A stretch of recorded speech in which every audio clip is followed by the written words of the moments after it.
স্বরাষ্ট্রমন্ত্রী সালাউদ্দিন আহমেদ বলেছেন, জুলাই গণ-অভ্যুত্থানের সময় পুলিশ সদস্যদের নিহত হওয়ার ঘটনা তদন্তের বিষয়ে তিনি এখন পর্যন্ত কোনো বক্তব্য দেননি। রোববার সচিবালয়ে সাংবাদিকদের এক প্রশ্নের জবাবে স্বরাষ্ট্রমন্ত্রী একথা বলেন। এক সাংবাদিক জানতে চান, স্বরাষ্ট্রমন্ত্রী বরাত দিয়ে বিএনপির মহাসচিব ও স্থানীয় সরকারমন্ত্রী মির্জা ফখরুল ইসলাম আলমগীর বলেছেন, জুলাইয়ে নিহত পুলিশ সদস্যদের বিষয়ে স্বরাষ্ট্রমন্ত্রী যেটা বলেছেন সেটা অনুযায়ী চলবে। ফায়ার সার্ভিসের বিভিন্ন প্রকল্প নিয়ে বৈঠকে আলোচনা হয় বলে জানান স্বরাষ্ট্রমন্ত্রী। আমাদের মহাসচিব সাহেব কি বলেছেন এক্স্যাক্টলি আমি জানি না, আপনাদের মুখ থেকে শুনলাম। তবে এই বিষয়ে আমি ইতিপূর্বে কোনো বক্তব্য দেই নাই।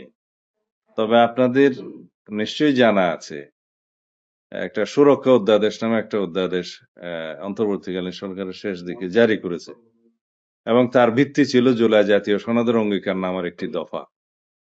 সেই দফাতে আমরা সবাই একমত হয়েছি, যে সমস্ত রাজনৈতিক দল জুলাই জাতীয় সনদে স্বাক্ষর করেছেন তারা সবাই একমত হয়েছেন। সেটা ছিল জুলাই ছাত্র গণ অভ্যুত্থানের যারা নেতৃত্ব দিয়েছে, অংশগ্রহণ করেছে, তাদেরকে আইনি সুরক্ষা দিতে হবে এবং সাংবিধানিক সুরক্ষা দিতে হবে। জুলাই জাতীয় সনদের আইনি স্বীকৃতি দিতে হবে, সাংবিধানিক স্বীকৃতি দিতে হবে।